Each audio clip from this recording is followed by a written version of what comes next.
Matamgi Manipuri Wari channel asibu tabiriba khwai pumnamakpu taramnok jeri ngasisu mahausango Minungshiduna tarani pausuba tangkak amok puduna lakjeri mayam punna taminarasi. In all the world there is no heart for me like yours. In all the world there is no love for you like mine. Mathangya yukni pung taru khara helakpadu wai thoidu mikap thorakli ngarang suktak thaktana thaumbagi makoktu su chiklibani tanjanuda thongdunuk tawrakli jango yanga mama khotta breakfast pairaga changi mabungobada thoidi pakhatkre adubu kaishu tawdaba saraduna good morning yambo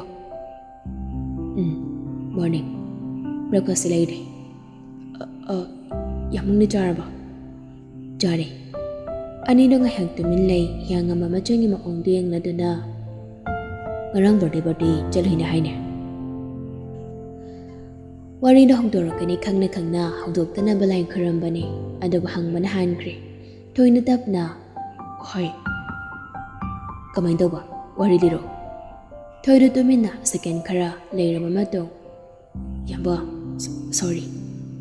ai matong da main tawri yanga mama khotagi phone do thoigi mangna thamai sikai aina kara khanda nangona tiksina bhaiba natro thawasa de sinatro photo sina takpadi comment mayam da sopa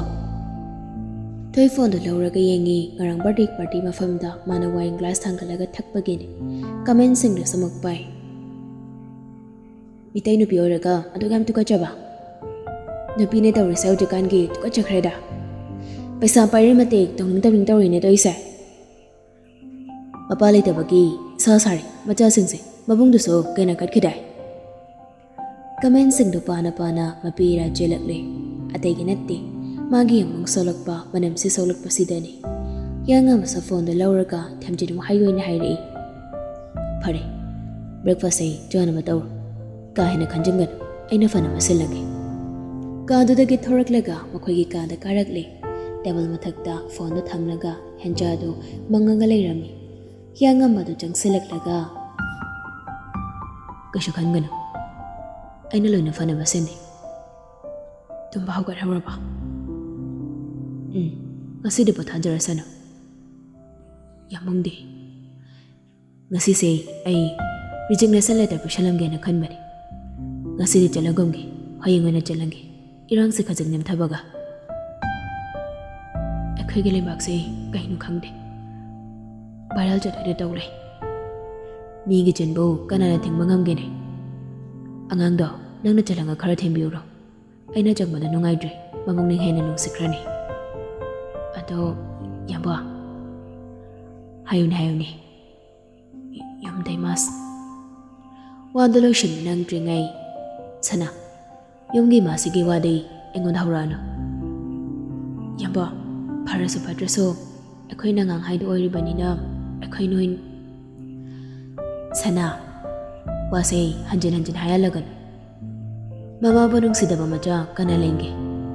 magi to gumalam jado sandoktriba makhaidi ayumdu da khong thangjelu haina wasakrabani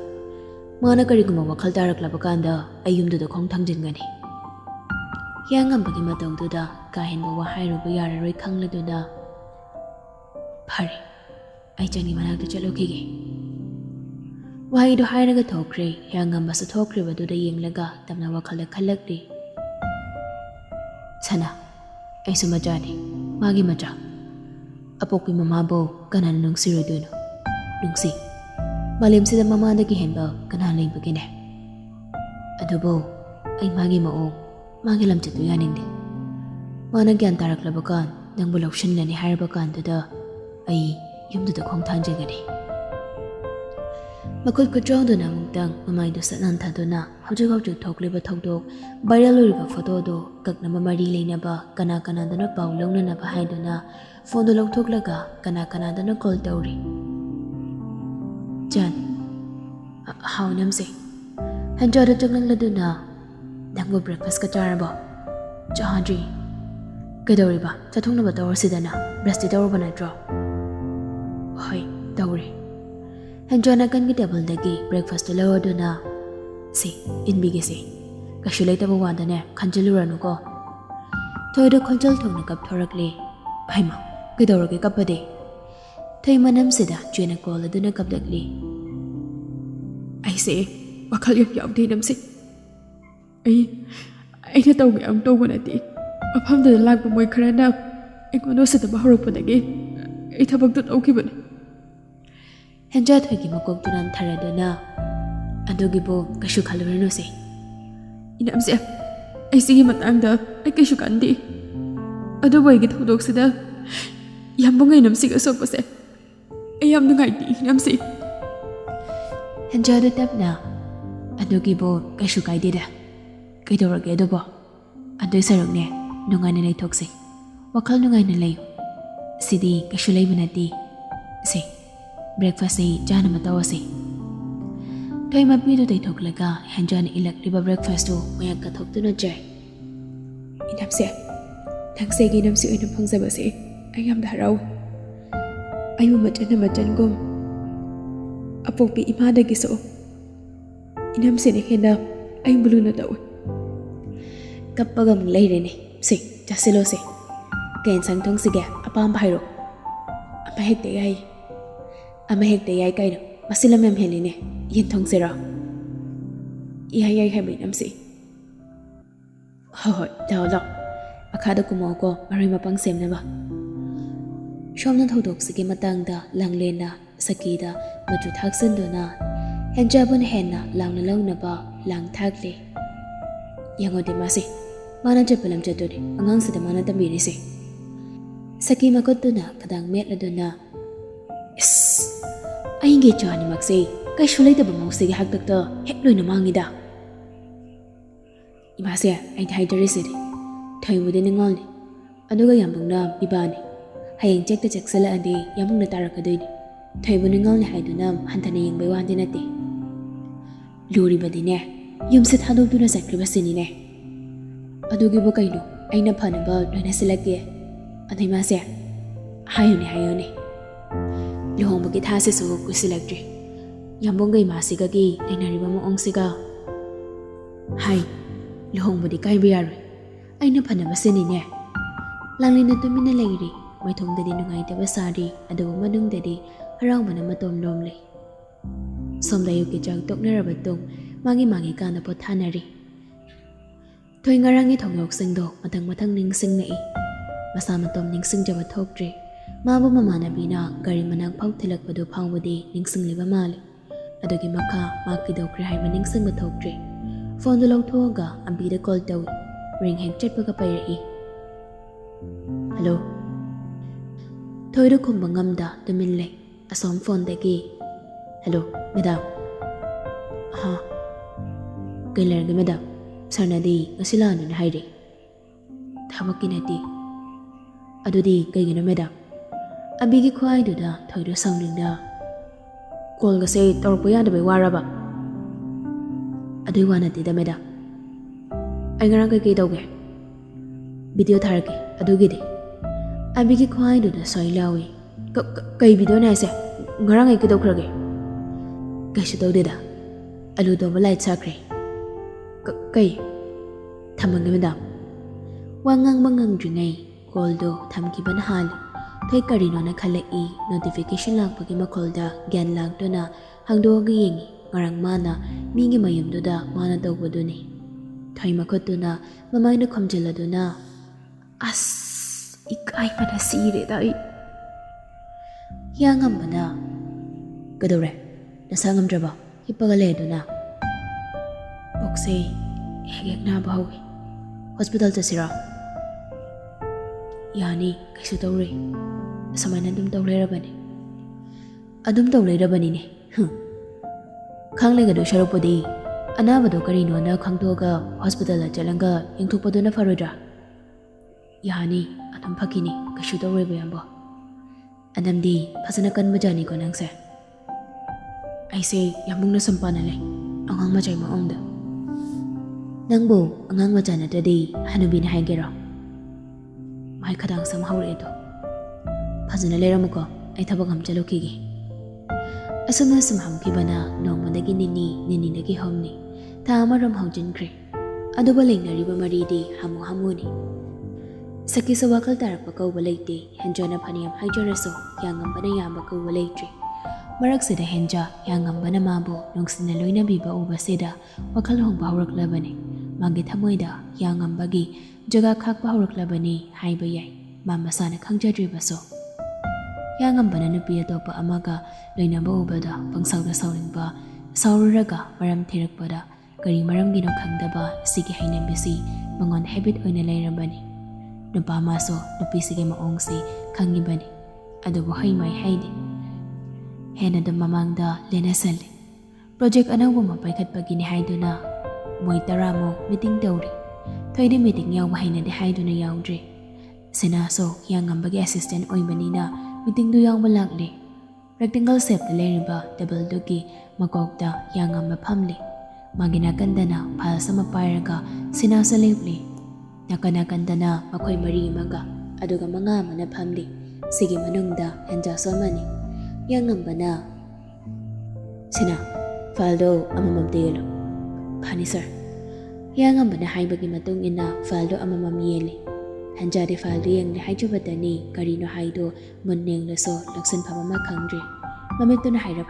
sina dengli magi ambong da suyeng libani bawong da yangambadi nokningbana loirabani makut namana machin mayan thamlaga matang jana khaudam lakde kai mayam goiba mot to so phongdokpiro sir tabak sibadi am fai adobo business hai sidi business ni hayang profit phangdradi akoi ga mangjabani chumi atei gidi sir akoi gidi sir na fai habado adudum tawrsi yang amadong hak tumin le aduna tabak sei hayang mapai khana batao se aduga profit ki matang sei 30% jarongna profit oini na khali business hai se dei afdam ngaktane phari yengna batao se shinana sir handak inauguration gi matang do hoini mayam handaga ma somjingi side school ma sabado adu sabaloi aduna lakliba Date 6 Monday numit sida inauguration tawagani school da pugadaba jasik salerabani aduna mayam inauguration say successful da sarukya binaba ai samag haijari napa khara haloiba mana ai de koi sharn hairakta basida kadorabano da saugi budawrabani yanga masho haldagi wando da noklakli hoi sir ai say haigi de khanbani aduda pangkaw he kawre asumna wari khara sanaraba matong mayamna meeting do loishel henja sutamna hangaladuna ai bude kashinate da henja gi wando da sinaga yangambaga hai fit in nei henja su anigi matong do da prok chak haidu yawi yangamba sina do thokrai ning bitawi sina sanok minang ni thokri yangamba na meeting yaw hairaga namitun horan meeting suming lek to kai gino henja sakang da basa sinan duna kai aibu kana da khran min engi ngine yanga madanok mi makut ani do pocket homla duna sana ainge assistant sibo kamai doge kai question loina badi yamunga loina raga nateda shomnangi oi bawa khalda kai na khan ga habani khande kashu khande da khoi yanga makidang non thara duna masak phajabra henja khangau hawgala e doga manghoron tomda angawbo yanga masu thokriba do da yengnaga khonjal thokna magira sileina nokpa minok do noklakni masibu sawrini ai diba somna kanda so nokse hai masu ade nangna saw matik jaba moina thibiyo ai di dalle hai sen ai di nangon obsess oi lady ai di khangde ai na nungsi nangon na lengni hai sen marega kolanga hairakpa wani abina madam angang maja manadrabani khara su gentana se ho maja lerabane nupa nang bani ai na ngawjari se ai na chakjari se oi da wani madam oi roye oi roiba som ꯑꯣꯏꯔꯣꯏꯅ ꯇꯧ ꯂꯩꯔꯗꯤ ꯀꯃꯥꯏꯅ ꯑꯣꯏꯗꯧꯔꯤꯒꯦ? ꯑꯃꯤꯁꯨ ꯃꯥꯅ ꯃꯇꯜꯂꯗꯨꯅ ꯇꯨꯃꯤꯟ ꯋꯥ ꯉꯥꯡꯗ꯭ꯔꯦ꯫ ꯊꯣꯏꯁꯨ ꯃꯈꯨꯠ ꯃꯆꯥꯅ ꯇꯧꯕꯗꯨꯅ ꯏꯟꯁꯇꯥꯒ꯭ꯔꯥꯝꯗ ꯁ꯭ꯇꯣꯔꯤ ꯊꯝꯂꯛꯂꯤ꯫ ꯊꯃꯣꯏ ꯄꯥꯟꯗꯕ ꯆꯤꯃꯔ ꯃꯔꯤ ꯄꯥꯟꯕ ꯅꯨꯄꯥ ꯑꯃ ꯍꯦꯛ ꯅꯨꯡꯁꯤꯔꯨꯗꯅꯅꯦ ꯑꯔꯤꯕꯤ ꯍꯥꯏꯗꯣ ꯑꯣꯏꯕ ꯁꯣꯏꯗ꯭ꯔꯕꯅꯤ ꯊꯣꯏꯒꯤ ꯂꯥꯏꯕꯛꯁꯦ꯫ ꯗꯦꯗꯤꯀꯦꯇꯦꯠ ꯇꯨ ꯃꯆꯥ ꯂꯩꯔꯕ ꯅꯨꯄꯥ꯫ ꯁ꯭ꯇꯣꯔꯤꯗꯨ ꯍꯦꯛ ꯊꯝꯈꯤꯕꯒ ꯍꯥꯏꯔꯛꯏ꯫ ꯑꯩꯗꯤ ꯑꯗꯨꯗ ꯈꯪꯗꯦꯀꯣ, ꯅꯪ ꯑꯩꯒꯤ ꯑꯣꯏꯔꯗꯝꯅꯦ ꯍꯥꯏꯁꯤꯅꯤ꯫ ꯑꯩꯅꯁꯨ ꯐꯨꯜ ꯁꯛꯁꯤ ꯇꯧꯈ꯭ꯔꯕꯅꯤ ꯅꯉꯣꯟꯗ꯫ ꯍꯣꯁꯄꯤꯇꯥꯜꯗꯨꯗ ꯅꯨꯄꯤ ꯃꯆꯥꯗꯨꯒꯤ ꯀꯞꯄꯒꯤ ꯂꯥꯡꯕꯒꯤ ꯈꯣꯟꯖꯦꯜꯗꯨꯅ ꯅꯤꯜꯂꯤ꯫ ꯀꯅꯥ ꯀꯅꯥ ꯂꯩꯒꯦ? ꯗꯣꯛꯇꯔ, ꯀꯅꯥ ꯀꯅꯥ ꯂꯩꯒꯦ? ꯑꯩꯒ ꯃꯥꯁꯦ ꯑꯝꯇ ꯀꯟꯕꯤꯌꯣ꯫ ꯗꯣꯛꯇꯔ, ꯀꯅꯥ ꯀꯅꯥ ꯂꯩꯒꯦ? ꯑꯩꯒ ꯃꯥꯁꯦ ꯑꯝꯇ ꯀꯟꯕꯤꯌꯣ꯫ ꯑꯉꯥꯎꯕꯤꯒꯤ ꯃꯇꯧꯅꯤ, ꯑꯉꯥꯎꯕꯤꯅꯤ꯫ ꯇꯧꯔꯤꯕ ꯃꯇꯧꯗꯨ ꯌꯦꯡꯕ ꯉꯝꯗ꯭ꯔꯦ꯫ ꯃꯁꯝꯗꯨꯁꯨ ꯏꯐꯥ ꯐꯥꯔꯦ꯫ ꯃꯅꯥꯛ ꯅꯛꯄ ꯑꯗꯨꯋꯥꯏꯗ ꯗ꯭ꯌꯨꯇꯤ ꯇꯥꯔꯝꯕ ꯗꯣꯛꯇꯔꯁꯤꯡꯁꯨ ꯆꯦꯟꯁꯤꯜꯂꯛꯇꯨꯅ ꯅꯨꯄꯤꯗꯨꯒꯤ ꯃꯃꯥꯗꯨꯕꯨ ꯌꯦꯡꯂꯤ꯫ ꯗꯣꯛꯇꯔ ꯑꯃꯅ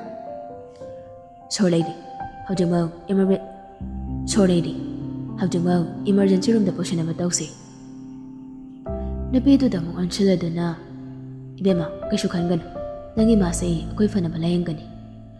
ꯅꯨꯄꯤꯗꯨ ꯃꯈꯨꯠ ꯂꯣꯟꯅꯔꯗꯨꯅ, ꯗꯣꯛꯇꯔ, ꯑꯩꯒ ꯃꯥꯁꯦ ꯀꯟꯕꯤꯌꯨꯀꯣ꯫ ꯑꯩꯒ ꯑꯃ ꯌꯥꯎꯗꯅ ꯍꯤꯡꯕ ꯉꯝꯃꯣꯏꯌꯦ ꯗꯣꯛꯇꯔ꯫ ꯑꯩꯒ ꯑꯃ ꯌꯥꯎꯗꯅ ꯍꯤꯡꯕ ꯉꯝꯃꯣꯏꯌꯦ꯫ ꯍꯣꯏ,